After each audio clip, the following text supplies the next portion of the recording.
Assalamualaikum warahmatullahi wabarakatuh. Selamat pagi Bapak Ibu sekalian. Terima kasih atas kesempatannya. Di hari ini kami dari BSI di sini kami mewakili BSI untuk memenuhi undangan Bapak Ibu sekalian untuk menyampaikan mengenai penggunaan UI perkuliahan bagi dosen-dosen di kalangan Fakultas Psikologi dan Ilmu Bahasa. Baik, jadi di sini di UI Gateway itu ada banyak aplikasi. Salah satunya adalah UI perkuliahan. Jadinya di UI perkuliahan itu aplikasi ini kita tujukan untuk pelaksanaan perkuliahan. Jadinya untuk memfasilitasi pelaksanaan perkuliahan dari mulai presensi hingga penginputan nilai. Nah, jadi nanti di sini tempat untuk saya menjelaskan ini adalah server percobaan. Jadinya mungkin yang saya tampilkan di sini nanti adalah data-data yang mungkin tidak benar. Jadinya harap maklum jika nanti ada data-data yang tidak benar yang saya tampilkan, karena ini memang server percobaan, bukan server UI Gateway yang aslinya. Nah, misalkan nanti dalam perjalanan saya menyampaikan materi, Bapak Ibu sekalian ingin mencoba, Bapak Ibu sekalian pastinya sudah punya akses ke UI perkuliahan pada UI Gateway Bapak Ibu sekalian. Kalau misalkan nanti Bapak Ibu sekalian mau mempraktekkan apa yang saya tunjukkan di sini, monggo, tidak apa-apa. Yang penting jangan melakukan update presensi mahasiswa ya. Jadinya jangan melakukan simpan pertemuan mahasiswa karena langsung akan membuat pertemuan pertama. Kan sekarang belum terjadi ya. Karena di sistem sendiri itu juga belum difasilitasi untuk penghapusan. Jadinya misalkan hari ini terjadi kesalahan teknis Bapak Ibu sekalian secara tidak sengaja melakukan simpan pertemuan, berarti pertemuan satu sudah ada ya, nanti ketika Bapak Ibu sekalian melaksanakan pertemuan pertama ya berarti tinggal diupdate aja pertemuannya gitu.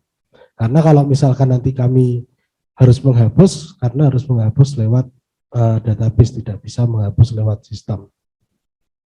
Oke, baik, sekarang kita masuk ke UI perkuliahan dulu.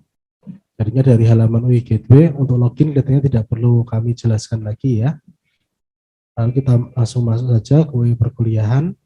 Nah, di perkuliahan nanti Bapak Ibu sekalian akan mendapatkan akses dua bagian ini, jadi ya akan mendapatkan presensi dan nilai.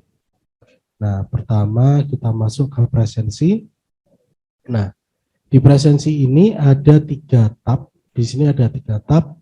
Tab pertama adalah presensi harian. Ini fungsinya untuk mengelola presensi, input presensi, dan melakukan presensi mahasiswa per pertemuan yang Bapak Ibu selenggarakan. Lalu berikutnya di sini ada RPS, ini untuk data RPS dari kelas-kelas yang Bapak Ibu sekalian ampu. Lalu berikutnya ada laporan presensi. Ini nanti laporan presensi ditunjukkannya setelah kita melaksanakan presensi ya. Oke. Nah, jadi di sini sebelum Bapak Ibu sekalian melakukan presensi, jadinya kan sekarang perkuliahan belum dimulai ya. Perkuliahan belum dimulai, jadinya lebih baik Bapak Ibu sekalian itu bisa membuka dulu halaman RPS ini. Di sini tinggal dipilih saja mata kuliahnya apa. Misal di sini saya menggunakan akun dari salah satu dosen yang dulu ada di BSI. Di sini ada untuk saya menggunakan data di semester ganjil, dan ini mata kuliahnya adalah mata kuliah akidah. Nah, ketika Bapak Ibu sekalian membuka halaman RPS lalu memilih mata kuliah, nah setelah dipilih di situ akan terdapat informasi dari rencana bahan kajian sama rencana aktivitas dan durasi untuk masing-masing pertemuannya. Nah, selain itu, di sini ada informasi CPL-nya. Kalau misalkan di sini seperti ini, tidak data CPL-nya tidak muncul, berarti memang di kurikulum ini belum diinput CPL-nya. Lalu berikutnya di sini ada informasi CPMK, ini juga belum muncul, coba saya cari yang sudah ada, kalau ini juga nggak ada.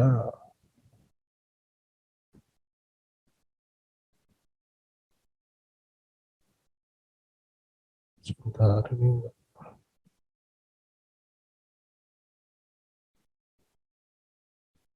Nah, ini contoh, ini saya tampilkan ini hanya untuk contoh ya. Jadinya ini kenapa saya pakai bahasa Inggris teknologi informasi untuk semester ganjil 2022-2023. Jadinya di sini Bapak Ibu sekalian bisa melihat informasi CPL dari CPL yang sudah diinput di kurikulum dan juga informasi CPMK yang sudah diinputkan juga di kurikulum. Jadi pada dasarnya, kita kembali lagi ke yang akidah tadi. Pada dasarnya Bapak Ibu sekalian itu tidak perlu menginputkan informasi RPS pada halaman ini jika di UI kurikulum itu sudah diinputkan per mata kuliahnya.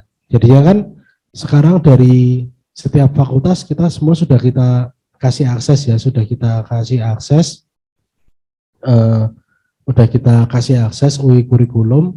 Jadinya di sana nanti bisa menginputkan CPMK untuk masing-masing mata kuliah dan juga RPS, jadinya rencana perkuliahan dan atributnya itu bisa diinputkan di sana. Jadinya misalkan sekarang contoh mata kuliah akidah gitu ya, itu sudah diinput di UI kurikulum. Nah, ketika Bapak Ibu mengambil mata kuliah akidah, misalkan Ibu-Ibu mengambil mata kuliah akidah A, B, C, itu di semua kelas sudah ada. Jadinya Bapak Ibu sekalian sebenarnya tidak perlu menginput, tapi kalau misalkan di kurikulum belum diinput, ya di tempat Bapak Ibu sekalian di kelasnya itu masih kosong. Baik, sebentar ini ada yang tidak mau muncul.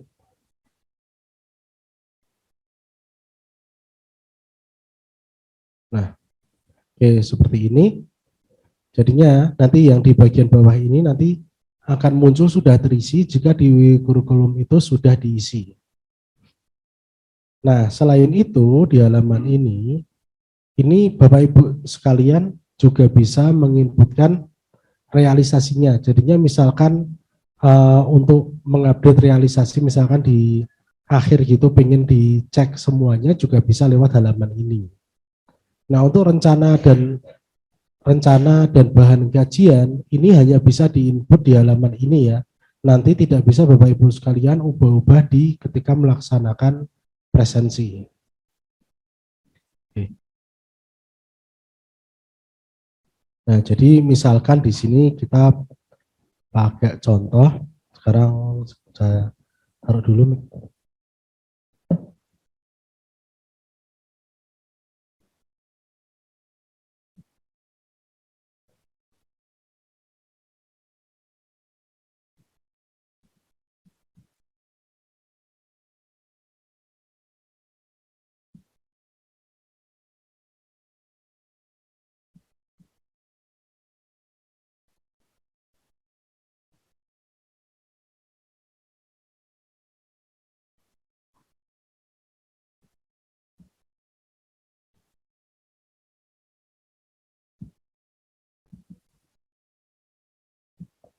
Nah, misalkan kita sudah input seperti ini, nanti isian dari bahan kajian dan rencana aktivitas itu akan otomatis dia muncul di halaman presensinya. Oke, kita simpan. Baik, oke kita simpan. Sekarang jadinya nanti Bapak Ibu sekalian sebelum mulai perkuliahan lebih baik di set dulu RPS-nya. Jadinya nanti ketika sudah melaksanakan perkuliahan itu tinggal mengisi realisasi saja. Tidak perlu mengisi yang rencananya lagi. Oke, kita coba sekarang melakukan presensi. Nah, baik. Jadi di sini ini yang contohnya tadi ya. tadi di yang pertemuan pertama itu saya mengisikan bahan kajian diktat. Pertemuannya adalah pertemuan 1. Jadi di sini langsung terisi dan Bapak Ibu sekalian tidak akan bisa mengedit. Kalau mau mengedit tetap di halaman ini karena halaman presensi emang fungsinya untuk mengisikan informasi dari pertemuan tersebut. Jadinya konteks halaman ini adalah pertemuan. Contohnya di pertemuan 2 seperti ini. Oke. Sekarang kita coba melakukan presensi di pertemuan ketiga. Nah, oke, di sini ada presensi. Ini yang saya praktekkan yang manual dulu, oke. Jadi di sini ada isian untuk presensi mahasiswa. Itu yang pertama adalah hadir, lalu izin, lalu alpa. Nah, di sini untuk perhitungan presensi mahasiswa itu yang dihitung adalah hadir plus izin dibagi dengan total pertemuan yang diselenggarakan dosen. Itu nanti menjadi persentase dari mahasiswanya. Jadinya nanti Bapak Ibu sekalian tinggal mengisi mahasiswa tersebut itu hadir atau tidak. Nah, dengan mencentang seperti ini. Nah, misalkan mahasiswanya terlalu banyak untuk mengklik satu-satu seperti ini kan cukup kesulitan ya. Jadinya nanti tinggal klik aja set hadir untuk semua peserta atau set alpha, semuanya akan langsung berubah seperti ini. Nah, setelah melakukan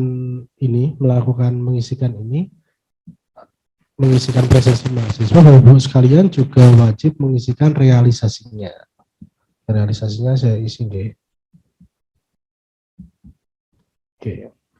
Lalu di sini ada tanggal pertemuan.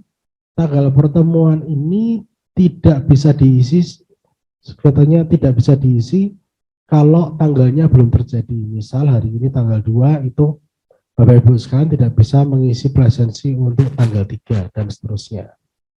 Jadinya ya bisa memang mulai tanggal 2. Itu. Oke. Lalu saya simpan.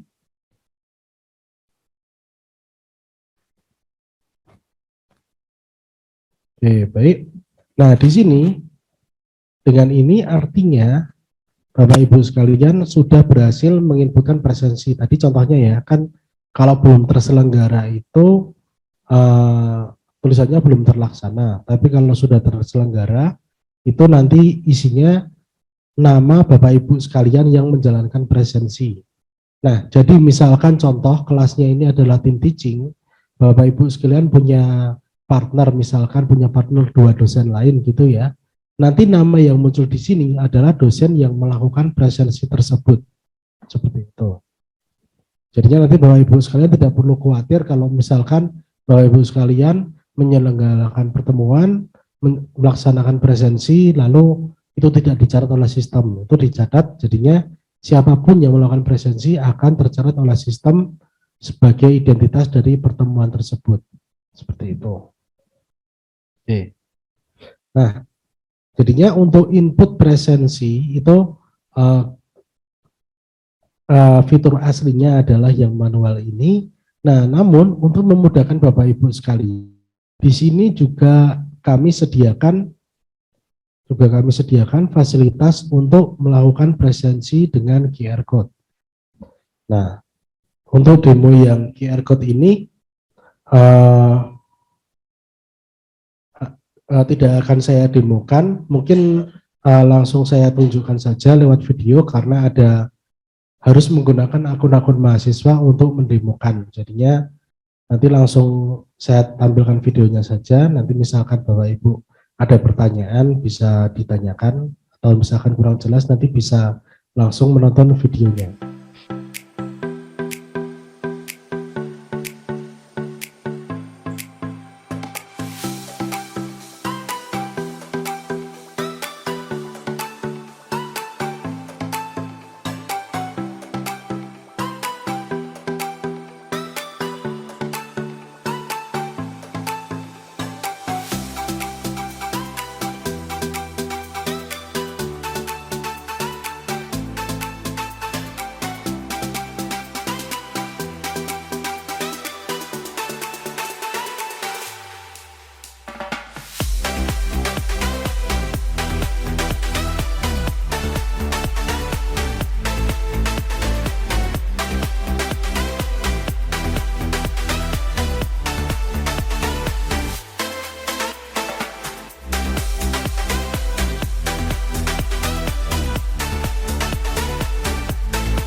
sini mungkin saya hentikan terlebih dahulu. Jadi nanti ketika presensi QR code, Bapak Ibu sekalian itu bisa mengatur waktu dari presensi QR code ini. Jadinya di sini sebenarnya sudah ada waktu yang diatur oleh bisa diatur oleh petugas. Nah, namun Bapak Ibu sekalian bisa mengatur waktu itu sendiri. Jadinya di sini pertama ada atur waktu buka presensi. Jadinya ini pengaturan durasi presensi QR code ini dibuka ke mahasiswa. Jadinya berapa lama mahasiswa bisa melakukan presensi QR code ini. Nah, lalu berikutnya yang di bawahnya adalah atur waktu relate QR code. Nah, jadinya nanti ketika waktu relate-nya ini diatur misalkan 20 detik, ini nanti kode QR code-nya akan selalu berubah setiap 20 detik. Nah, ini fungsinya untuk menghindari misalkan nanti mahasiswa mau nge-share QR code ini ke temennya, lalu temennya yang tidak masuk bisa melakukan QR code ke sini. Nah, jadinya semakin singkat waktu reload QR code ini, maka QR code ini menjadi semakin aman dan semakin minim kecurangan. Tapi ada sisi negatifnya juga, jadinya nanti dari mahasiswa ada kemungkinan yang mungkin koneksinya ada bermasalah atau device-nya juga ada yang bermasalah. Nah, nanti juga di sini kemungkinan membutuhkan waktu yang lebih lama. Mungkin loadingnya mereka bisa butuh waktu lebih dari 20 detik. Nah, nanti di sini jadi Bapak Ibu sekalian bisa meningkatkan waktu reloadnya jika memang hal itu dibutuhkan. Jadinya misalkan mahasiswa itu ada yang mau QR code, belum selesai QR code, tapi kodenya udah berubah lagi, nanti mungkin Bapak Ibu sekalian bisa dipanjangkan durasi waktu reloadnya. Jadinya settingan ini kita bikin fleksibel, biar Bapak Ibu sekalian bisa menyesuaikan dengan kondisi di lapangan. Seperti itu. Lalu nanti di sini ada hal-hal yang perlu diperhatikan, Bapak Ibu sekalian, kadang ada mahasiswa itu yang dia mau presensi tapi gagal, ternyata dia presensi tidak menggunakan UI Gateway, jadinya dia melakukan scan QR code tapi menggunakan aplikasi dari HP-nya. Padahal untuk melakukan presensi di sini itu harus login ke UI Gateway terlebih dahulu. Jadinya nanti mohon dipastikan mahasiswanya ketika ada yang bermasalah tidak bisa melakukan presensi QR code, ditanyakan apakah dia sudah login ke UI Gateway dan scan menggunakan UI Gateway atau menggunakan aplikasi yang lain. Oke, mari kita lanjutkan videonya.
Baik, itu yang video panduan untuk melakukan QR code. Jadinya posisinya QR code ini adalah fitur tambahan yang disediakan pada aplikasi ini untuk mempermudah Bapak Ibu sekalian melakukan presensi. Jadinya ujungnya tetap menginputkan centangan ini. Jadinya tadi Bapak Ibu sekalian bisa melakukan centangan ini sendiri. Lalu berikutnya ada QR code yang mempermudah Bapak Ibu untuk melakukan centangan ini. Jadinya Bapak Ibu tidak usah memanggil mahasiswa, tapi sistem sudah membantu untuk memfilter mana mahasiswa yang berhasil melaksanakan QR code atau tidak. Seperti itu. Oke, baik. Untuk presensi, untuk bagian presensi itu seperti itu. Nah, di bagian presensi ini apakah Bapak Ibu ada pertanyaan terlebih dahulu sebelum kita pindah ke bagian nilai? Oke, matur nuwun Mas. Jadi saya izin bertanya. Kalau untuk presensi ada kalanya kan mungkin kita butuh untuk merevisi begitu ya, presensi yang sudah diinputkan. Nah, kalau di sistem UII perkuliahan ini apakah ada kesempatan atau ada akses untuk revisi presensi, katakanlah mungkin sampai dengan 1 atau 2 pertemuan sebelumnya atau seperti apa nih, matur nuwun. Oke, kalau untuk revisi sebenarnya Bapak Ibu bisa melakukan revisi kapanpun juga sebenarnya ya, seperti itu. Jadinya mungkin di sini yang rada berbeda itu prosesnya untuk mengubah jadi izin. Jadinya presensi itu kan standarnya hadir sama apa saja. Cuma beberapa prodi memang ada ketika mau merubah menjadi izin itu kan pakai ada suratnya gitu ya. Cuma pada dasarnya Bapak Ibu sekalian misalkan sudah mengirimkan presensi, besoknya mau mengupdate presensi tersebut, itu tetap bisa. Nah ini yang perlu diperhatikan ketika Bapak Ibu sekalian menggunakan QR Code tadi. Jadinya ini sebenarnya dari mahasiswa kelihatan, tapi dari dosen sama dari petugas belum kelihatan. Mungkin kedepannya harus kita munculkan ya, karena jadinya gini, ketika mahasiswa berhasil melakukan QR Code di kelas ibu, mahasiswa itu ada historinya di halaman mereka. Jadinya misalkan mahasiswa tersebut sudah berhasil presensi di kelas ibu gitu kan. Lalu setelah beberapa hari mahasiswanya ngecek kok presensi saya di sini tidak hadir. Mungkin dosennya merubah tidak sengaja gitu ya. Mahasiswa itu punya bukti, ini saya pernah berhasil QR code di pertemuan ini gitu. Nanti mungkin kedepannya akan kita munculkan biar dari dosen sama petugas juga bisa tahu bahwa mahasiswa ini berhasil beneran atau enggak. Karena selama ini yang kita munculkan dari si mahasiswa aja. Berikutnya ada lagi, monggo. Satu, ya. Terima kasih, mohon izin Pak bertanya. Ada 2 pertanyaan. Yang pertama menyambung terkait dengan revisi presensi. Kalau di sistem yang kita pakai kemarin di presensi FSP itu, kita bisa melakukan revisi itu di pertemuan 2 atau 3 sebelumnya kalau tidak salah ya. Jadi misalnya kalau sekarang pertemuan ke-14, kita masih bisa merevisi di pertemuan 12-13 gitu. Nah itu bagaimana dengan itu? Berapa minggu durasi kita bisa melakukan revisi itu? Yang kedua adalah RPS tadi, terkait dengan RPS itu yang UII kurikulum ya. Itu adalah fasilitas untuk dosen yang bisa input sendiri atau itu di Tendik. Terima kasih Pak. Oke, baik. Kalau untuk yang update presensi, sebenarnya di sini kita tidak membatasi ya kapan bisa diupdate, karena memang kondisi masing-masing prodi bisa berbeda. Jadinya kita nggak berani bikin strict berapa hari lalu nggak bisa diupdate. Nanti ketika ada prodi lain yang butuh treatment berbeda, nanti kami harus mengubah sistem lagi gitu. Makanya emang kita bikin fleksibel. Itu pertama untuk presensinya. Nah, lalu untuk RPS ini jadinya yang punya akses ke RPS ini jadinya biasanya di bagian akademik fakultas itu punya aksesnya di UI kurikulum untuk satu fakultas. Nah, mungkin ada yang belum tersampaikan dari UI kurikulum ini dulu itu waktu membangun dengan Pak Aji itu, Pak Aji itu eh, harapannya di kurikulum prodi ini ada dosen yang bertanggung jawab untuk kurikulum ini. Jadinya nanti ada dosen-dosen tertentu yang punya akses di kurikulum itu nanti bisa menginput detail-detail dari masing-masing mata kuliah yang ada di sana seperti itu.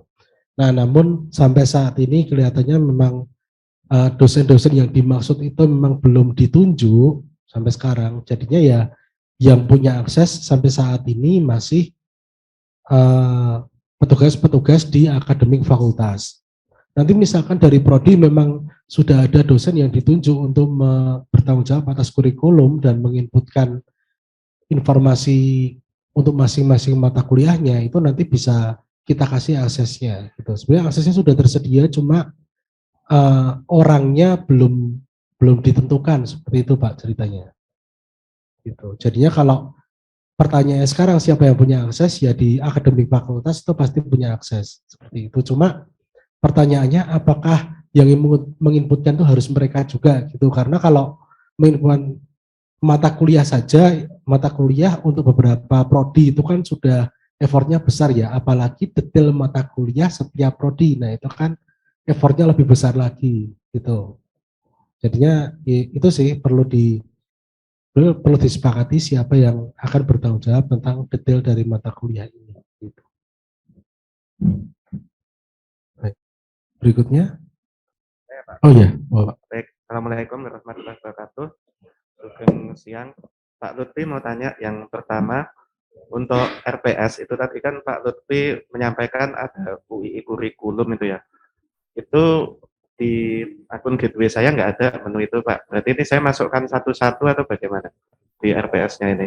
Itu pertanyaan pertama. Kemudian untuk pertanyaan kedua, ini kan di menu yang presensi kelas sama RPS itu ada beberapa isian yang sama ya. Misalkan ada realisasi aktivitas, realisasi bahan kajian. Nah itu apakah kemudian nanti harus mengisi 2 kali atau otomatis narik begitu Pak?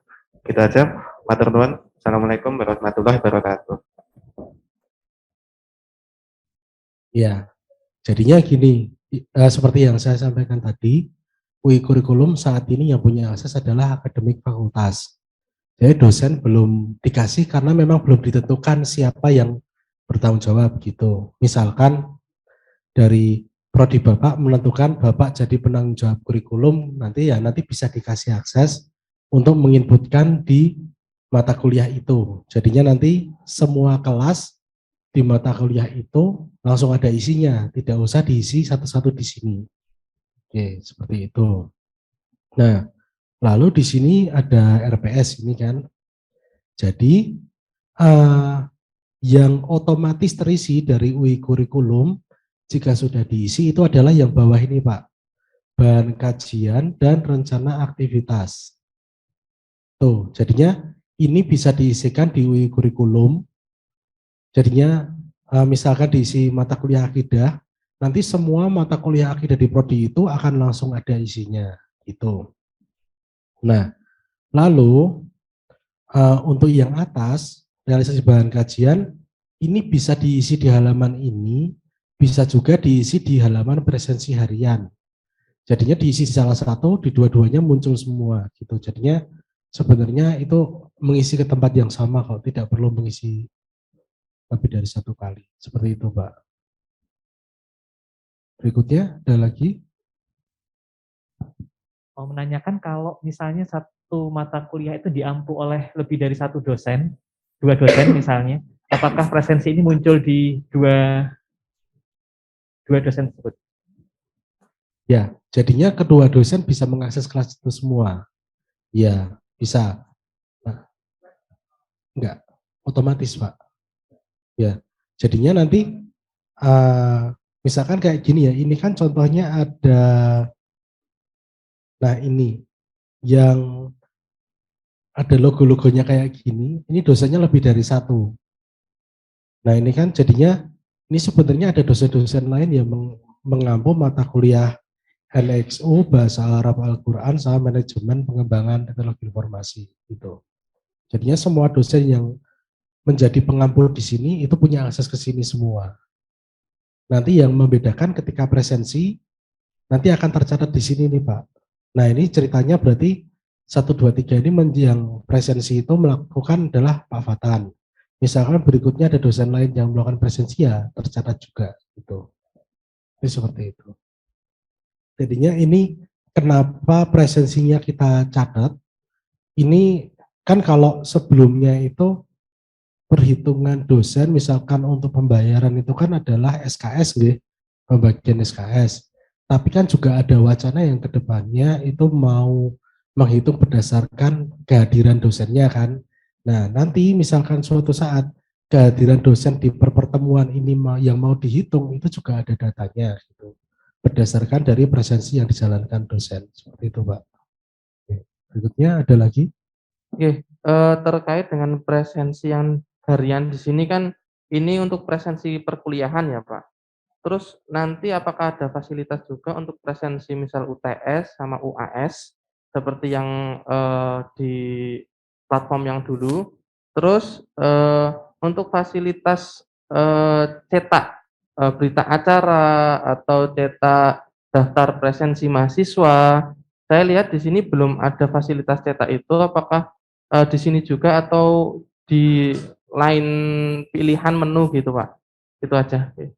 Baik, terima kasih atas pertanyaannya.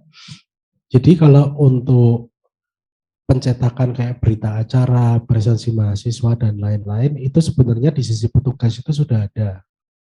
Jadinya misalkan mau mencetak berita acara dari ujian tersebut, lalu mencetak presensi dari ujian tersebut, itu sudah ada. Cuma yang tersedia cetakan ini adalah cetakan seperti yang di zaman dulu gitu loh, yang untuk presensi ujian terus mahasiswa tanda tangan kayak gitu. Kalau misalkan presensi ujian yang by system itu memang belum tersedia sampai saat ini. Karena memang kita mau masuk ke apa ke pengolahan ujian itu memang kita belum menemukan kesepakatan, jadinya mau masuk ke sana kita juga masih terkendala gitu Pak. Saya mau jump in untuk di sini untuk presensi saya lihat untuk rekap dan cetak presensi kehadiran kita bisa di UI Akademik seperti yang sudah saya lihat masih ada menunya. Jadi bukan di subkanal UI perkuliahan tapi di UI Akademik. Nanti kalau kita udah berjalan di poin kanal daftar pertemuan ada presensi kita bisa ekspor. Sekarang kan masih kosong. Nah, yang untuk ujian yang memang belum ada. Tidak seperti di platform fakultas yang lalu. Tapi kalau untuk perkuliahan harian, nanti kalau udah di akhir, masih ada menunya saya lihat. Untuk nambahin. Bener kan? Leres nggak Pak? Ya, jadinya memang kenapa di sini yang pertemuan pun kita cuma mencatat misalkan pertemuan kuliah itu cuma ada 14 ya misalkan ya. Lalu ujiannya ada 2. Jadi emang sudah ada yang menginginkan jadi 16 gitu kan. Tapi itu kan itu bentuknya kalau di data menjadi struktur baru gitu kan. Nah, kita memang permasalahannya kita memang belum masuk ke ujian ini ya. Mohon doanya saja biar kita bisa segera ada kesepakatan, biar kita bisa masuk memfasilitasi bagian ujian ini. Jadinya biar nanti untuk ujian pun bisa tersistem. Seperti itu Pak. Berikutnya ada lagi pertanyaan. Apakah ada presensi untuk kelas asinkron? Oke, jadinya kalau asinkron itu sebenarnya sih jadinya kalau di sini memang tidak ada kelas yang bentuknya asinkron di sistem ini ya. Tapi nanti misalkan Bapak Ibu sekalian sudah ada presensi kelas asinkron ya nanti tinggal dimasukkan saja ke pertemuan yang mana terserah Bapak Ibu sekalian gitu. Jadi ya memang sistemnya ini memang tidak memfasilitasi untuk membuat asinkron gitu. Tapi kalau nanti mau dimasukkan ke pertemuan yang mana itu nanti monggo terserah. Karena sistemnya ini konsepnya itu adalah membaca per urutan pertemuannya ini, bukan sebenarnya tidak begitu melihat waktunya kapan. Lebih ke mengisi pertemuan 1, 2, 3, 4 dan seterusnya. Jadi konsepnya seperti ini. Enggak. Ya, konsepnya karena konsepnya masih seperti itu. Ya, monggo Pak.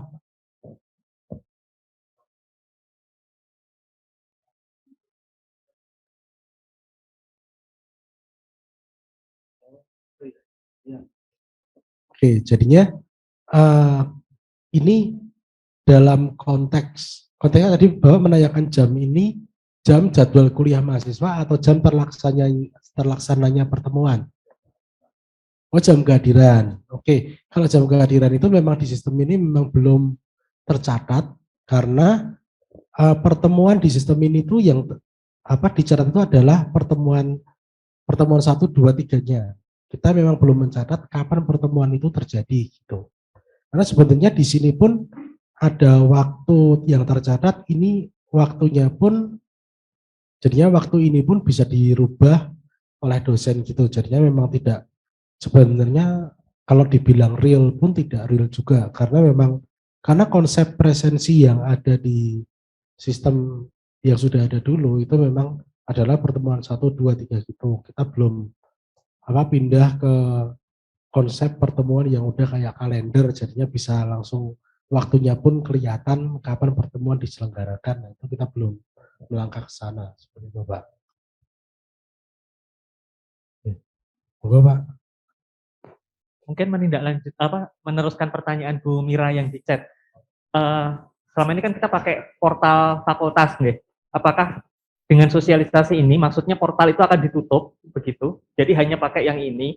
Karena kalau misalnya masih dibuka, untuk memfasilitasi yang kuliah asinkron, kita pakai yang portal, misalnya. Kalau kan nanti otomatis ditariknya ke gateway. Memungkinkan seperti itu atau tidak? Karena kan di sini belum difasilitasi yang asinkron tadi. Kalau itu kelihatannya yang bisa jawab bukan saya malah. Punten, saya ikut jadi Mas, moderator nih ya. Jadi gini Pak Sony, kenapa kita ini mulai menggunakan UI perkuliahan ini? Karena kita memang mau meninggalkan yang portal ya. Beberapa evaluasi dari portal yang kemarin. Sehingga memang portal itu kan sebenarnya perlu sinkronisasi, diambil data dan disinkronkan kembali ke portal. Tapi kalau tidak disinkronkan berarti nggak bisa dipakai, Pak. Jadi memang sudah ditutup. Bukan ditutup aplikasinya, tapi tidak bisa diakses karena datanya tidak update, kan begitu. Sehingga memang yang asinkron dulu Pak Lutfi memang masukan dari dosen-dosen kami terkait asinkron ya, dengan portal FPSS itu. Tapi dengan UI perkuliahan ini memang belum difasilitasi ya untuk asinkron. Sehingga modelnya masih dua tadi, yang manual dan QR code tadi. Ya, sementara itu Pak Sony. Sekalian nanti rekomendasi Pak Lutfi masukan dari FPSB kalau bisa ada menu untuk asinkron nanti mungkin bisa dipertimbangkan begitu. Mungkin kami tampung dulu ya. Nanti tentang asinkron karena kami sendiri perlu memahami asinkron yang di sini itu seperti apa. Bisa jadi sama beda dengan yang ada di FTI kayak gitu kan. Makanya kan itu perlu kita pahami semua lalu kita seragamkan baru bisa disistemkan gitu. Ya. Kemudian menyambung tadi yang terkait berita acara, kemudian presensi dengan ujian gitu. Memang untuk yang UI perkuliahan ini tidak ada fasilitas untuk memasukkan presensi ujian ya, sehingga generate berita acara juga tidak bisa dilakukan dengan UI perkuliahan. Tentu saja kalau UI perkuliahan ini kan mencakup untuk UI ya Pak ya. Tapi kalau kemarin portal itu kan memang sub-sub masing-masing fakultas sendiri-sendiri untuk mengembangkannya. Jadi nanti kami di divisi akademik yang akan membuatkan berita acara yang akan kami bagikan ke masing-masing Bapak Ibu dosen ke depan gitu ya. Dengan template yang mungkin tidak jauh beda dengan yang ada di portal. Sehingga nanti kita sedikit modifikasi kemudian kami kirimkan ke Bapak Ibu dosen. Memang ini penyesuaian Bapak Ibu, kenapa kok kita menggunakan UI perkuliahan? Yang pertama tadi fiturnya ada yang memang tidak difasilitasi di portal ya, ada RPS, CPMK, CPL dan lain sebagainya itu di portal tidak ada. Nah, ke depan kalau memang ini bisa dimaksimalkan ya UI perkuliahan, insya Allah pengembangannya lebih dari portal begitu. Harapan kami seperti itu. Nah, memang Mas Cepi ini di BSI sebagai tim pengembang ya Bapak Ibu memang sedang sedang dikembangkan terus untuk UI perkuliahan ini. Jadi masukan-masukan dari Bapak Ibu nanti mudah-mudahan dapat ditampung, bisa diaplikasikan ke semua fakultas. Ya setidaknya nanti mendekati menu-menunya yang di portal FPSS Mas Cepi. yang kita bangun yang tempo hari kita itu. Jadi ada beberapa fakultas yang memang menggunakan portalnya masing-masing. Gitu. Sementara itu dulu informasinya Bapak Ibu. Matur nuwun. Monggo bisa dilanjut pertanyaan yang lain, monggo. Oke, mungkin pertanyaan terakhir untuk presensi ya, soalnya nilainya belum mulai kita. Terima kasih. Mungkin karena saya juga di mata kuliah fotografi ini ada di lapangan juga. Kadang-kadang kan mahasiswa itu di handphonenya kesulitan, misalkan mati handphonenya, kan karena kan kondisinya di lapangan nih Pak. Atau memang sinyalnya nggak ada, itu berarti saya bisa presensi tadi kan dari QR ya, bisa melalui itu. Berarti itu secara manual atau bagaimana nanti Pak? Kalau misal kan buktinya kan mereka mungkin tidak ada gitu ya. Iya. Kadang-kadang seperti itu. Ya kalau misalkan kondisi seperti itu ya memang tadi pakai fitur yang ini mencentang manual ini saja. Jadi misal Di awal jadi sudah yang awal tadi nggak usah memberikan ini ya, ya, QR code ya. jadinya yang bisa pakai QR code, yang nggak bisa ya nanti dosennya membantu mencetakan, itu paling gitu Pak. Karena kita juga nggak bisa memaksa kondisi semua mahasiswa juga. Baik. Terima kasih. Oke. Baik, matur nuwun atas pertanyaannya. Mungkin kita lanjut ke bagian untuk nilai ya. Oke. Berikutnya di sini ada nilai. Nah, di nilai ini kalau Bapak Ibu sekalian mau ikut praktek nggak apa-apa. Kalau cuma mau nonton aja nggak apa-apa. Karena kalaupun Bapak Ibu sekalian menginputkan nilai, nilainya nggak bakal bisa dilihat oleh mahasiswa sebelum diposting oleh akademik fakultas. Oke. Nah, untuk nilai, mungkin sebelumnya saya cerita dulu nilai itu kan kalau untuk nilai, oke. Nah, untuk nilai sebelumnya nilai kan adanya cuma input nilai akhir saja ya, yang ada di sini. Jadinya menginput nilai, simpan, sudah, setelah disimpan lalu nanti diposting oleh petugas, mahasiswa mulai bisa melihat nilai tersebut. Nah, untuk melakukan nilai ini, nanti sebentar. Oke.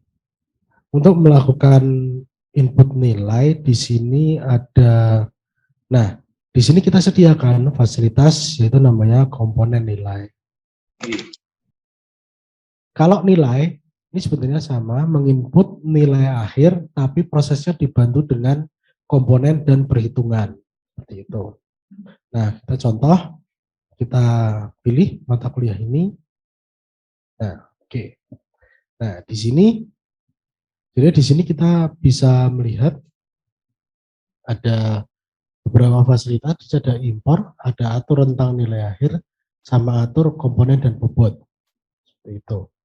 Jadinya di sini nanti di halaman ini Bapak Ibu sekalian itu bisa mengatur komponen dan bobot dari nilai yang akan ada di kelas ini. Misalkan kita pakai 4 komponen ya. Jadinya di sini setiap komponen itu selalu berbentuk CPMK.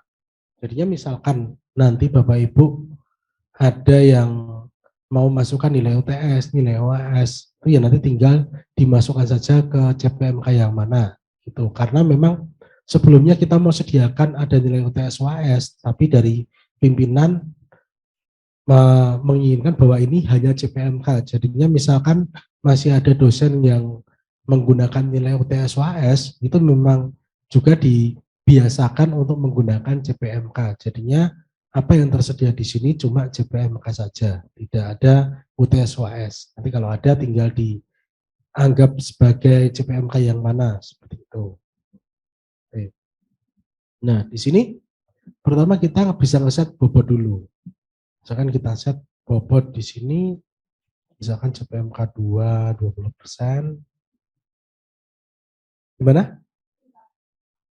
Iya, kalau tidak 100 tidak bisa disimpan. Nah, misalkan contohnya kayak gini. Oke, misal kayak gini kan ini berarti ada 170% gitu ya. ini nggak mau. Nah ini kalau misalkan pengen diperbaiki berarti ya ini jadiin 30. Oke, ini nanti, nah inilah tombolnya udah bisa disimpan. Oke, jadinya ditentukan dulu komponen-komponennya, misalkan mau berapa komponen, lalu ditentukan bobotnya, kalau udah tinggal disimpan aja.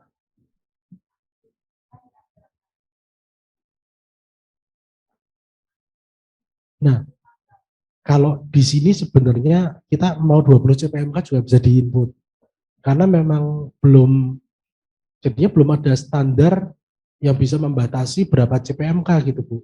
Kita karena ada prodi juga CPMK banyak banget, ada yang dikit. Ketika kita batasi nanti yang lain teriak gitu, makanya sekarang kondisinya memang belum kita batasi gitu. Nah ini ada juga ketika kita simpan, ini kan tahu-tahu muncul peringatan seperti ini ya.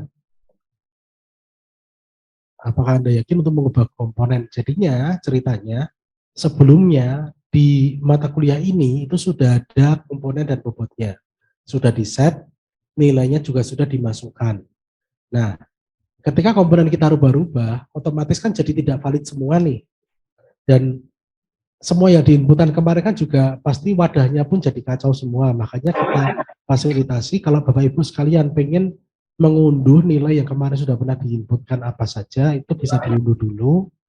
Tapi kalau tidak ingin diunduh ya tinggal disimpan saja yang kemarin diabaikan, bisa input nilai baru. Tapi kalau nilai yang sebelumnya pernah diinputkan lalu Bapak Ibu pengen ngubah satu komponen saja gitu kan, dan pengen nilai yang kemarin juga tetap dipakai, ya bisa diunduh, nanti bisa dimasukkan lagi. Gitu. Oke, kita simpan dulu aja.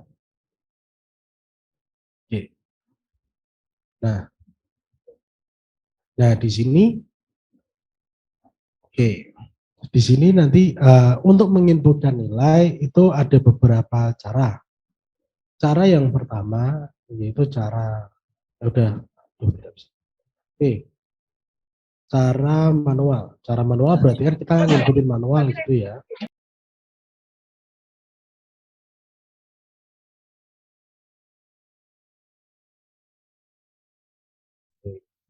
Itu salah satu cara inputnya kalau kita input dengan cara manual.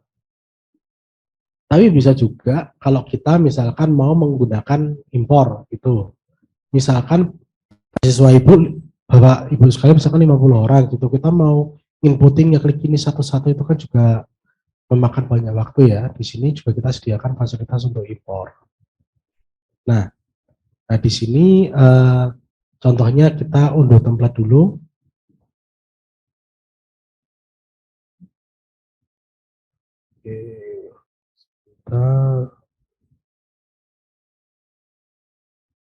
Oke, mungkin saya pindah share screen dulu ya. Oke.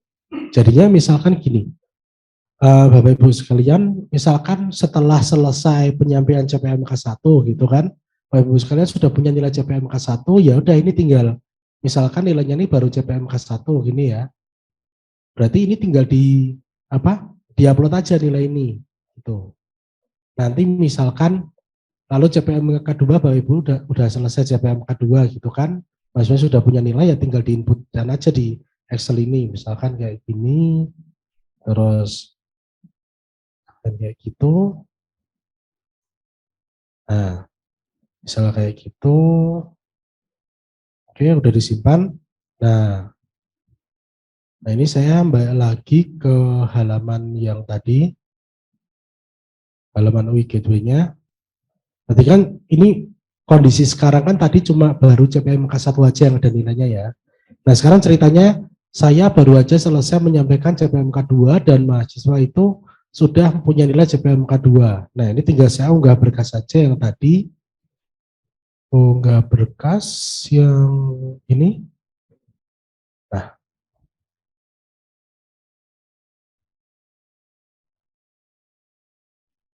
Nah oke. Nah di sini kan ini udah muncul. Jadinya nanti misalkan Bapak Ibu sekalian mau mengupdate nilai per CPMK selesai itu nggak apa-apa. Atau Bapak Ibu sekalian bisa juga di awal Bapak Ibu itu setelah mengeset komponen langsung unduh template. Nanti tinggal nyimpen Excel-nya aja. Nanti di akhir perkuliahan tinggal diupload aja semuanya. Ketika semua CPMK sudah terinput, diupload, udah cuma sekali upload selesai gitu kan. Oke, sekarang coba kalau misalkan saya isikan sampai langsung semua selesai sekalian aja ya. Gimana? Bebas. Oh enggak, ini bebas. Nanti kan tinggal dipanggil aja. Oke, ini sekarang coba saya input nilainya ya. Ini ceritanya sudah selesai di semua apa? Di keempat CPMK sudah selesai semua.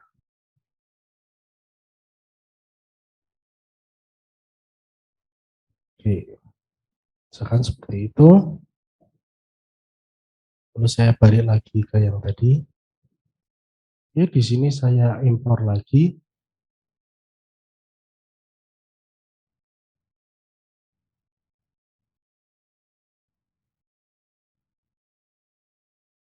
Nah, oke. Jadinya di sini kalau kita lihat sampai ke mahasiswa yang terakhir pun itu nilainya sudah komplit ya, semua CPMK. Oke. Mohon maaf. Ini sebenarnya karena keterbatasan kami. Jadinya kedepannya seharusnya tidak ada tulisan komponen tambahan. Kedepannya tuh harapannya bisa digeser kiri kanan kelihatan semua komponen gitu ya. Ini karena kalau misalkan kita tampilkan semua komponen, halamannya tidak muat. Makanya cuma kita tampilkan 2 dan jumlah komponen selain yang 2 tadi ada berapa, kita tulis ada 2 di sini. Gitu. Kalau kedepannya pengennya ya ini bisa di scroll kiri kanan, jadinya misalkan ada 10 komponen bisa dilihat semua di sini. Gitu. Cuma itu memang belum bisa kita fasilitasi untuk sekarang. Kedepannya insya Allah bisa seperti itu. Oke. Nah, ini berikutnya. Nah, di sini kan nilai sudah terinput semua nih komponennya. Nah, di sini Bapak Ibu sekalian itu bisa ngeset rentang nilai akhir. Jadinya kalau misalkan itu mau ngitung ada rentang nilai ya. Nah, di sini ada rentang nilai akhir. Nilai akhir ini rentangnya ini sudah sesuai dengan PU. Ya, ini sudah sesuai dengan PU, tapi kalau Bapak Ibu sekalian mau mengubah itu juga tidak apa-apa. Jadinya tetap Bapak Ibu sekalian fleksibel kalau mau mengubah, tapi kalau mau ngikut PU ya udah pakai settingan ini. Kalau Bapak Ibu sekalian sudah pernah mengubah, coba kita contoh, kita ubah aja ya. Di sini kita misalkan rubah jadi oke. Kita rubah jadi 57. Terus di sini kita rubah jadi 61. Oke. Nah, ketika kita sudah rubah-rubah tidak sesuai dengan PU, kalau Bapak Ibu sekalian pengen mengembalikan settingan rentang nilai ini sesuai dengan PU, ini ada tombolnya untuk mengembalikan ke aturan awal. Jadinya sesuai dengan peraturan universitas. Tuh. Jadi ini bisa dirubah, tapi tidak dirubah pun tidak masalah. Karena sudah ada sesuai dengan PU. Oke.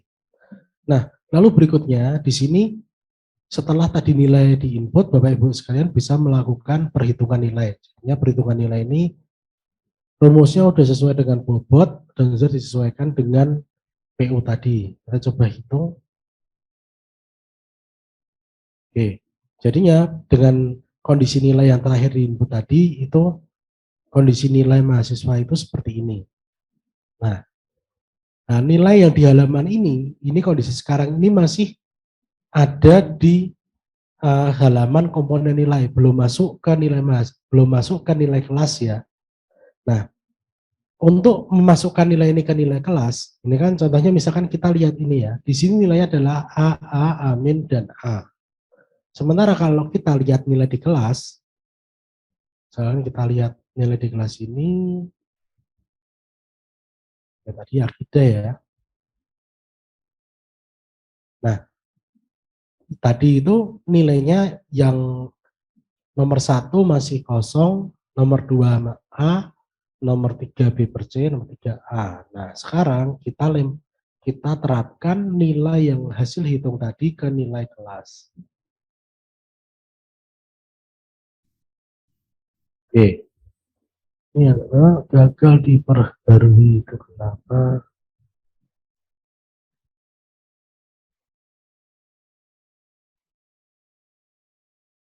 Kenapa ini gagal diperbarui? Oke, kita coba lihat.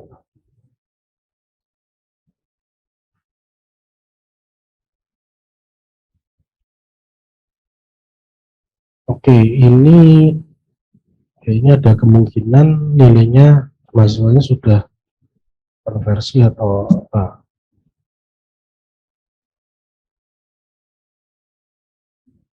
Tanggal penyerahan.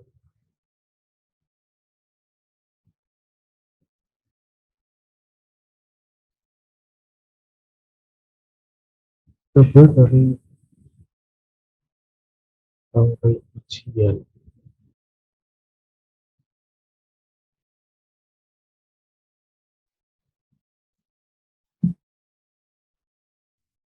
Oke, kelihatannya ini ada masalah dengan salah satu mahasiswa. Jadinya masalah ini biasa terjadi di server uji coba karena kalau misalkan mahasiswanya juga sudah pindah atau konversi seperti itu akan menyebabkan seperti ini, tapi tidak masalah.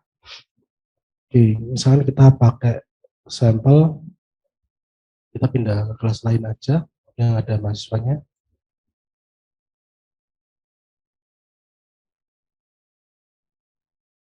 Oke, nah, jadinya tadi untuk mengirimkan nilai itu tadi pakai terapkan nilai akhir ini ya. Kalau sudah berhasil dia akan ke input ke halaman nilai. Nah, jadinya walaupun Bapak Ibu sekalian itu sudah pakai komponen nilai, sudah dihitung, udah pakai komponen, itu pun di halaman nilai Bapak Ibu sekalian tetap bisa mengubah nilai mahasiswa. Jadinya tidak perlu khawatir misalkan Bapak Ibu sekalian pengen ngatrol nilai mahasiswa karena mungkin dia di kelas punya prestasi sendiri yang tidak ada di komponen gitu ya. Mengatur sendiri ya di sini aja tinggal dirubah sesuai dengan keinginan Bapak Ibu sekalian.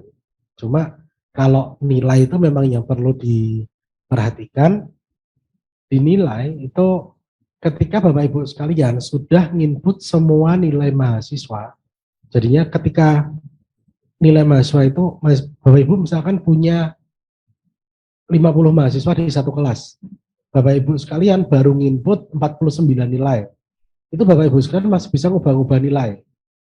Tapi begitu Bapak Ibu sekalian nginput nilai ke 50, jadi 50 mahasiswa punya nilai semua, nilainya akan terkunci. Gitu. Nah, ketika sudah terkunci, ini yang bisa mengubah cuma petugas nilai fakultas. Karena memang kalau setahu kami dan beberapa prodi yang kami jumpai di beberapa prodi itu, ketika dosen sudah menyerahkan nilai, lalu nilai mau dirubah itu harus ada berita acara. Nah, itu makanya ketika dosen sudah selesai input semua nilai di kelas itu kami anggap sebagai penyerahan nilai dan sudah tercatat.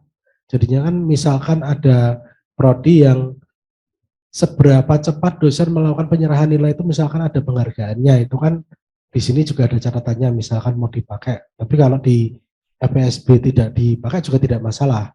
Maksudnya di sini juga kita catat seberapa cepat sih dosen selesai menginput semua nilai mahasiswa. Nah, nanti kalau misalkan Bapak Ibu sekalian sudah selesai menginput semua nilai, lalu nilainya itu terkunci, ternyata ingin mengubah, yaitu harus melalui akademik fakultas dan biasanya menggunakan berita acara karena itu perubahan nilai. Seperti itu. Oke. Lalu berikutnya di sini sebenarnya cuma rekap nilai. Kalau ini hanya rekapan nilai di salah satu kelas saja, berapa orang yang mendapatkan nilai tertentu. Gitu. Baik, kelihatannya Untuk input nilai secara garis besar seperti itu, monggo kalau misalkan ada pertanyaan, yang mana dulu? Mohon maaf Pak, ini mau bertanya perihal, ini kan tadi ada rinciannya ya Pak, ada rincian komponennya. Nah, apakah itu bisa dilihat oleh mahasiswa juga? Jadi pada akhirnya mereka tahu di CPMK 1 itu mereka dapat berapa, CPMK 2 mereka dapat berapa. Terus pertanyaan yang kedua, ini kan bobot per CPMK kita set berbeda, misalnya kalau CPMK 1 untuk fokus di tugas, CPMK sekian di UTS atau UAS gitu. Nah, kalau misalnya kita udah isi di CPMK 1, itu kan kalau misalnya mahasiswa bisa lihat, misalnya mereka gagal di CPMK 1, kita masih ada 3 CPMK lagi, jadi mahasiswa bisa ngejar di CPMK yang lain gitu. Nah, apakah itu memungkinkan nggak untuk bisa diakses kalau misalnya kita udah mengupdate poin-poin per CPMK? Baik, terima kasih pertanyaannya. Sebenarnya ini bisa dilihat mahasiswa ketika sudah dilakukan perhitungan, sama perhitungan akhir baru bisa dilihat. Gitu. Karena ada beberapa hal yang membuat kita kalau menampilkan dari awal itu kadang juga membuat bingung. Misalkan gini, dosennya input nilai per CPMK, ini ya, tapi tidak dihitung. Tahu-tahu dosen input nilai akhir, mahasiswa tambah bingung lagi nanti. Nah, jadinya kami juga kemarin ketemu dengan kasus, nilainya ini belum pernah, jadinya ketika menampilkan ke mahasiswa memang kami masih menemui masalah, jadinya untuk saat ini kita disable, kita sedang melakukan perbaikan biar behaviornya ketika tampil ke mahasiswa itu lebih informatif gitu, karena ada dua kondisi ketika nilai ini dihitung atau enggak. Jadi ada dua kondisi ketika nilai di komponen ini bisa nyambung dengan nilai akhir, ada juga nilai di komponen jadi nggak nyambung dengan nilai akhir. Misalkan komponennya ini sudah dihitung, sudah diinput gitu, tapi dosennya ternyata nilai akhirnya dirubah semua. Itu juga membingungkan dari si mahasiswa. Jadinya kami masih mencari cara bagaimana biar tidak membuat mahasiswa bingung dan membuat dosen di demo mahasiswa juga. Makanya kita masih cari cara biar optimal di sini, gitu Pak. Oke, monggo pertanyaan berikutnya. Ya, terima kasih. Pertanyaan saya ini juga barangkali saya tujukan juga ke rekan-rekan divisi akademik di FPSB. Sesimpel ini, apakah layanan mengirimkan nilai akhir melalui yang sudah selama ini, bukan melalui platform tapi lewat ujian.fpsb itu masih akan tetap berjalan atau tidak? Mengapa saya tanya ini? Karena tadi terima kasih atas penjelasan deskripsi alur dan juga panduan yang sudah dibagikan sebelumnya. Saya cuma punya concern terhadap sistem ini menafikan keberagaman disiplin, menafikan keberagaman karakter perkuliahan. Misal contoh tadi komponen pakai logika CPMK. Di beberapa tempat, di beberapa disiplin dan juga di beberapa ragam mata kuliah, bahkan di satu disiplin pun karakter mata kuliah juga beda-beda. CPMK kan tumpang tindih dalam interpretasi terhadap kegiatan. Dan saya pikir kami sebagai pengampu kelas atau pengajar lebih generik lagi sebagai pendidik, kita punya fokus untuk interaksi dengan mahasiswa pada nalar-nalar sesuai logika di masing-masing karakter perkuliahan ketimbang penyeragaman atas komponen kemudian menjadi tabulasi angka seperti ini. Nah, yang sudah di fakultas kami di sini soal nilai itu kan otoritas bagaimana interaksi akademik di perkuliahan, sehingga layanan terhadap mekanisme kirim nilai terhadap email ujian FPSB itu sangat menjembatani keberagaman itu.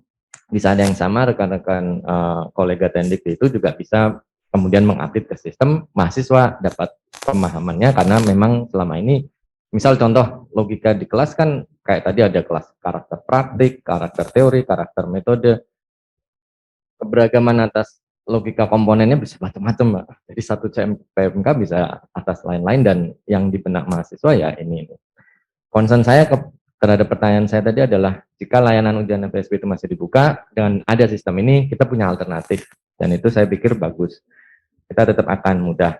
Kenapa? Karena terutama untuk nilai akhir seperti yang sudah kita alami bersama kan, kita nggak punya waktu banyak kan, dikejar-kejar harus segera remediasi dan di luar aktivitas akademik perkuliahan itu adalah momen kita semua juga banyak hal lain yang datang bertubi-tubi di momen itu.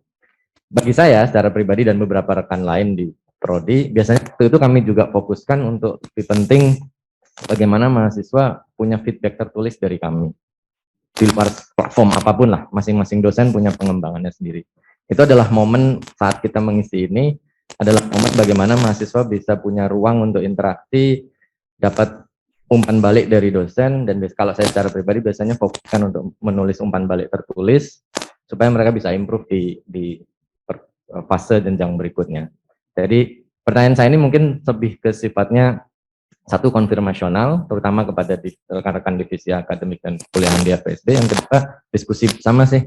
Sistem ini hadir ya sebagai alternatif, tapi di saat yang sama apa sih yang kita tuju gitu. Kalau memang tujuannya adalah sesegera mungkin mahasiswa mendapatkan haknya, dan masing-masing dosen juga punya mekanismenya. Di prodi kami kebetulan kita juga udah punya panduan atas bagaimana membuat ini secara bersama, kemudian komponen dengan mengadopsi keberagaman karakter kelas, karakter interaksi dengan mahasiswa dan sebagainya. Jadi itu aja sih saya concernnya. Kalau kita langsung ikuti ini tanpa ada alternatif lain, khawatirnya muaranya justru tadi, satu, kebingungan interaksi dengan mahasiswa, kedua, seolah-olah kita menafikan keberagaman yang selama ini udah ada atas interpretasi hal-hal dari akademik menjadi tabulasi kuantitatif seperti ini. Terima kasih.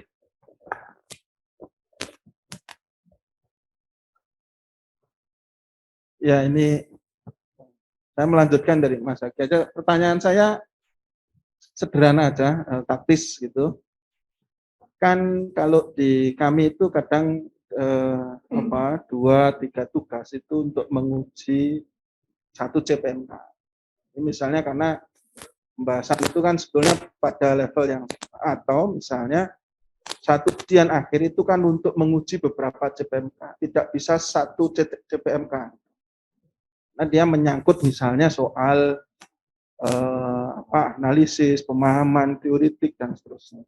Nah, pertanyaan saya di dalam sistem ini memungkinkan enggak 1 CPMK itu kemudian di breakdown dengan 1, 2, 3 tugas seperti yang biasa kami kerjakan selama ini.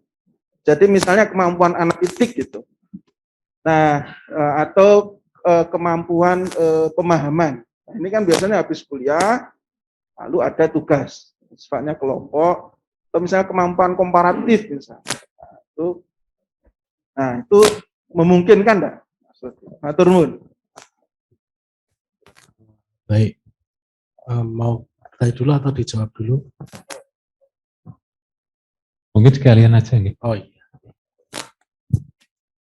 Ya, mungkin hampir sama ya, karena di prodi kami itu pada umumnya komponen nilai akhirnya itu terdiri dari tidak per CPMK tapi tugas, mungkin tugas 1 untuk CPMK 1, tugas 2 untuk CPMK 2, nanti asesmennya ujian tengah semester CPMK 2, 3, 4, seperti itu. Jadi apakah kalau di sistem ini memungkinkan enggak, apakah harus per CPMK atau bisa komponennya diubah jadi tugas sekian persen, tugas 1 sekian persen, bobotnya tugas 2 sekian persen. Itu yang pertama Pak Lutfi. Terus kemudian yang kedua itu ada impor, itu berarti kita tadi download Excel, masukin ke sini, terus otomatis narik seperti itu ya. Baik, kita aja memastikan. Tapi yang paling inti ya tadi ya, apakah harus per CPMK atau sistem ini bisa mewadahi misalkan komponennya itu tidak per CPMK, tapi tugas 1, tugas 2, tugas 3, UTS, UAS. Karena seperti yang disampaikan Pak Puji tadi, ada kalanya 1 CPMK terbagi dalam beberapa aktivitas asesmen. Atau ada kalanya 1 aktivitas asesmen, biasanya ujian, itu dia nampung beberapa CPMK. Begitu, matur nuwun. Baik, jadi gini ceritanya.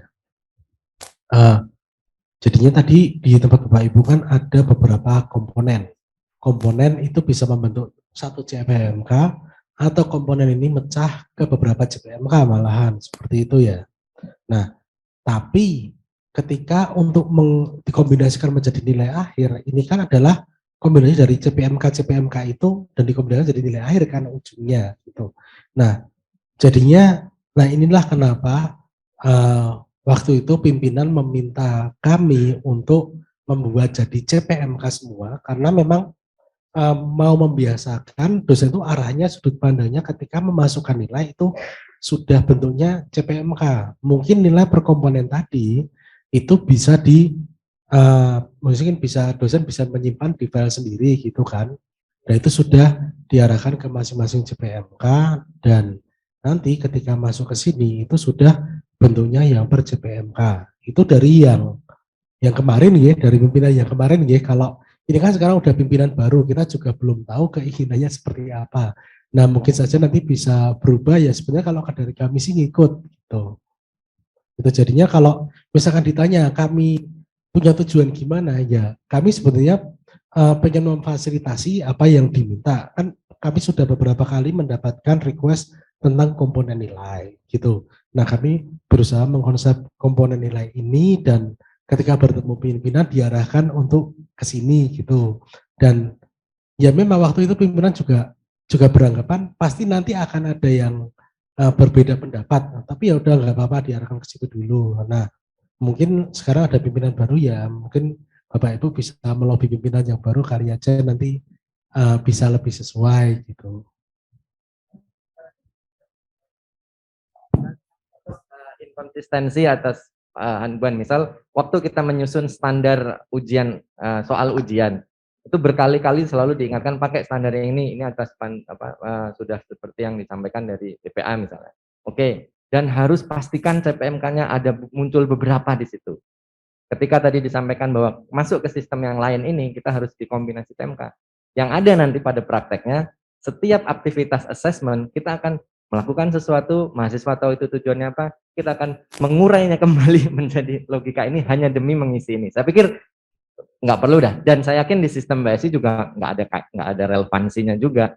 Nah, justru tadi saya melihat fitur teknisnya memungkinkan kita mengunggah Excel, kan tinggal standarisasi Excel, per istilahannya saja yang saya pikir justru menyulitkan semua dan menafikan keberagaman tadi. Kalau ditulisnya komponen 1, 2, 3, 4, 5, bahwa 4-5-nya adalah UTS, UAS, 1, 2, 3-nya terserah, mau yang pakai karakter CPMK, mau pakai yang komponen tugas, selesai kan?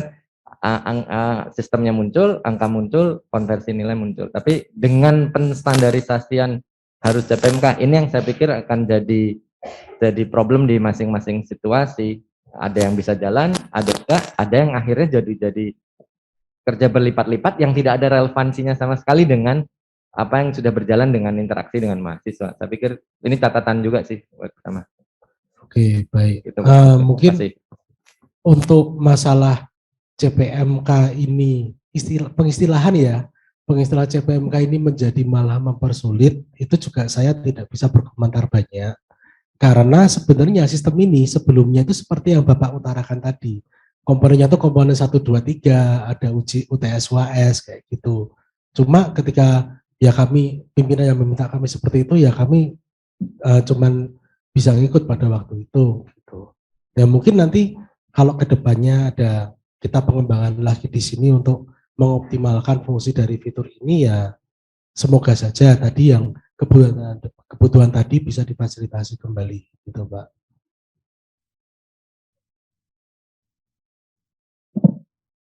Berikutnya ada lagi.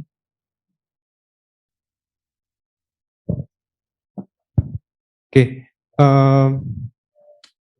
itu cuma izin untuk berpendapat aja Pak, dari keadaan teknis yang kita hadapi saat ini.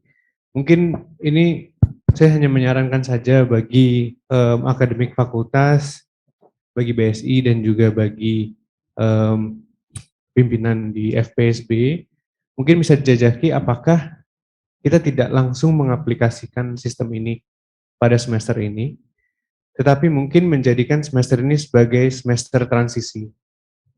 Transisi di mana kemudian bisa ada evaluasi dari pengaplikasian yang tadi kan di sini dari bapak-bapak sudah disampaikan mengenai bagaimana istilah CPMK dan kemudian istilah komponen gitu, yang saya bisa bilang kalau misalnya di hubungan internasional itu bisa di dalam satu tugas saja itu bisa ada beberapa CPMK gitu. Dan kemudian karena gini, karena di satu tugas itu tidak hanya bersangkutan pada satu CPMK saja gitu, tapi kemudian dia juga berkaitan dengan CPMK yang lain gitu. Jadi menurut saya ini masih butuh waktu untuk audiensi kira-kira apa sih yang kemudian bisa menjadi praktek terbaiknya dalam sistem BSI Gateway bisa diaplikasikan kepada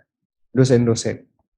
Dan mungkin menurut saya juga perlu dipertimbangkan apakah kemudian FPSB pada semester ini masih transisi. Jadi tidak sepenuhnya menggunakan sistem ini, tapi masih bisa menggunakan sistem yang lama, misalnya mengirimkan ujian kepada mengirimkan Excel nilai itu langsung kepada akademik gitu, dan di satu sisi kita juga mempelajari, mengkritisi dan memberikan masukan kepada sistem yang ada selama satu semester ini. Karena saya yakin dalam waktu yang hanya beberapa jam ini tidak akan semua partikel yang detail dari sistem ini, tadi kan baru satu hal yang CPMK, tapi belum hal yang lain yang kemudian mungkin akan belum sesuai dan kita harus menyesuaikan itu di semester ini, dan itu jadinya kan ya saya takut nanti mungkin akan menimbulkan kebingungan di antara dosen dan mahasiswa terkait dengan sistem ini, dan akhirnya komponen penilaiannya di akhir itu kemudian tidak maksimal gitu. Jadi mungkin menurut saya perlu dijajaki juga apakah memang semester ini itu menjadi semester transisi gitu, sebagaimana sebenarnya kayak perkuliahan aja kan sebelum luring 100% kita masih transisi tuh. Nah, kemudian juga sebelum ke Gateway ini mungkin kita bisa transisi dulu karena ada perubahan sistem, perubahan pola memasukkan nilai ya dari yang sebelumnya yang saya yakin dalam waktu 2 jam ini tidak akan selesai. Untuk kemudian, oh ternyata saya masih ada pertanyaan lagi, oh ternyata saya menemukan kendala di sini. Dan menurut saya jika dibuat transisi mungkin di FPSB itu akan lebih baik. Begitu. Mungkin itu saya hanya menyampaikan pendapat saja, Pak.